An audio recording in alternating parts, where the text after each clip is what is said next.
Hello ladies and gentlemen, and welcome to Faint World. You can find out more about Faint World at faintworld.com or the link in the description. Now, this is a game my friend and I have been working on. A lot of you guys have been wondering, what's up, Kane? I don't see any real new videos from you, and I don't see a continual series, etc. The reason for that is because I've been busy with my pal Chris working on Faint World, and this is sort of our future. It means a lot to us, but besides all that mushy stuff, this is going to be a new game out there on the market in the near future. And it's going to be, here it goes, you guys are going to hate me for this, a zombie FPS shooting game. Yes, exactly. It's going to have the cartoon look, which is, yeah, exactly, again. A lot of you are going to be like, why are you doing that? There's already a huge market, and like no one's going to play it, etc. The truth is, there will be a lot of people who will play it and want to play it. But the thing is, we're doing it in our vision. We find a lot of games out there have been using these like kits, basically Unity. We're using Unity as well, but there's one called Unit Z, and there's a few of them where people download these basically kits that set up the gameplay for them, the zombies, everything.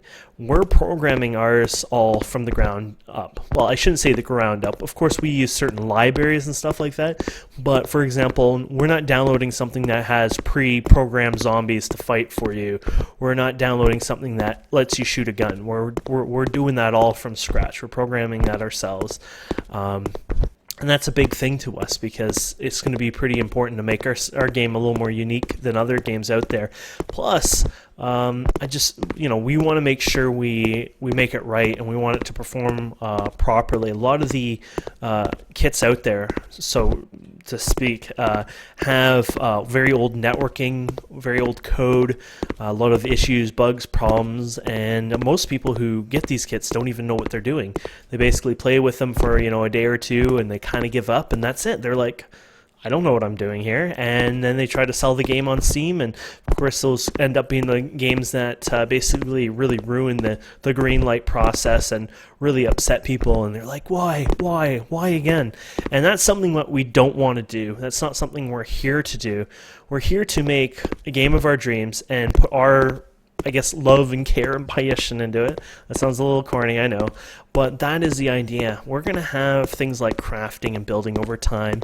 We're going to have the ability to drive vehicles, even fly, and even boating. Yeah, we want to add boats into the game. So you could take a boat and start going down maybe a river or some sort of lake or ocean, things like that, and I think that'll be really fun. We have so many ideas planned, things like little generators and power systems, and maybe even little turrets, and just like, the ideas that are coming out of our head is just non-stop. And if you have ideas and we like them, we'll even add them to our list, to be honest. We have a lot of work to do just building the ground up right now, right? Like right now, I don't have any of the programming stuff in, and this is how we usually work when we do our scenes. Basically, this is going to be part of the world here. We don't end up putting any of the programming code, so we don't have the UI options, things like this. So you don't even actually we have one, I think, script on here right now to make things a little beautiful, but that's it. And actually I think that one's a little bugged because you can look at the grass closely and you can see it kind of screwed up, and I think I remember how to fix that too, but this is just my testing for the scene build. It's not actually to show you any of the inventory systems or anything like that. We're not quite ready to show that anyways, but just giving you an idea like how we break it up so we can work on different sections at a time and do it at the same time collaboratively. But anyways, this basically is just to show you sort of what we were looking at for some of the landscaping, the trees, the grass, and the rolling hills. And to give you an idea, this map here is 2048 by 2048 meters. So we could actually run, if we really try here, we should be able to hit one of the edges over here. I'm gonna have to fix one of the collisions here. The collisions are a little too big on the trees. So if we look here, normally in the game, when you guys are actually playing this, you won't be able to do this, but if we were to jump down there, we would fall. And then we can go all the way to one other end here. ish, just to give you an idea of the scale and the size. Now remember, this has no housing, buildings, roads, etc. And this is what I meant about the tree stuff. Stop being a pain. So yeah, there's a lot of things we need to still add. Trying to sprint through here. And to give you an idea, the speed I'm going here is 20 times the walking speed. I just modified the sprint speed right now. And even the walking speed, I'm not sure if we've set it officially yet. Like, those are things that tweak over time, right? We're going a little too fast, a little too slow, etc. But here you go. Here is the other edge. So that gives you roughly the idea of this piece of terrain. Now, you think that might be big. You might think it's small. Well, let me tell you something. This is one of 81 in total pieces of terrain that we have. The other 80 of them are actually disabled. This is sort of the spawn, the 0-0, and we've enabled it just for the testing and whatnot, but there would be actually 80 other pieces of terrain connected seamlessly, so you wouldn't even know you were actually crossing it.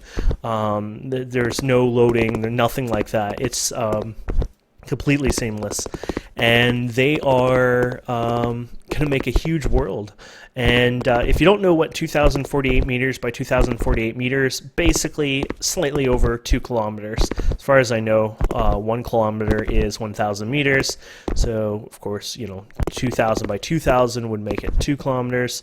And, of course, the extra 48 would be 48 meters. So 2 kilometers and 48 meters by 2 kilometers and 48 meters. And then if you want to do the math, that's 9 by 9 makes 81 pieces of terrain. So you're looking at 9, 18.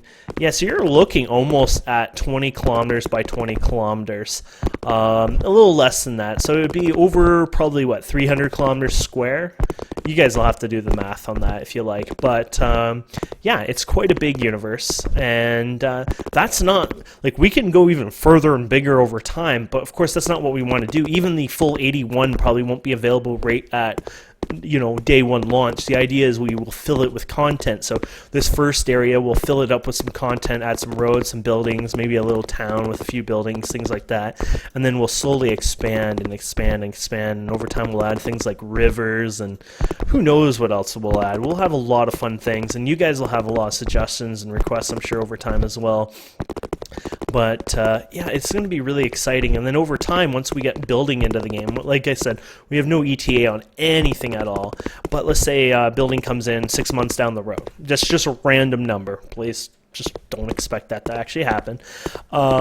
When you come in building, what we're going to probably have you guys do is you'll be able to cut or clear some of the land in the area. So you can clear out this area here, for example, and then you'll be able to place, say, some prefab, maybe walls, fences, gates, etc. And then we'll slowly work on, other unique things like, I don't know, like a bed so you respawn there. And, we kind of go crazy with the whole zombie. I mean, it is a zombie game, right? So we'll go with maybe some spikes or little turrets or something that you can build over time and power up and, all that fun stuff. But you'll be able to use a lot of this vast land. So when that happens, we'll probably open and expand the land a bit more. For the players to, have their own bases and, fight other players if they want.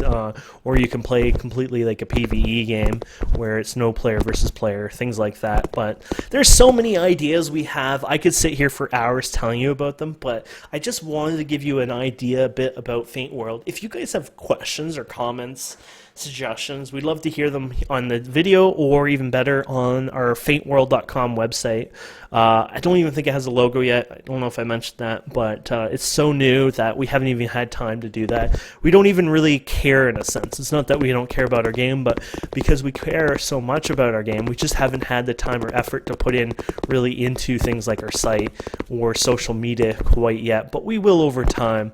But we would rather focus more on the game itself. So I just want to hear what you guys think and your comments and suggestions and all that fun stuff. And I hope you guys will support us. It means a lot to us. We're working on this 16, 18 hours a day, literally. And we're going to continue to work on it every single day. So if you guys are wondering why I haven't been putting out much content lately, now you do. And I hope you appreciate that or understand it. Anyways, guys and girls, thank you so much for watching. I hope you enjoy this. Ooh, look at that nasty looking tree. And we'll see you wonderful people next time.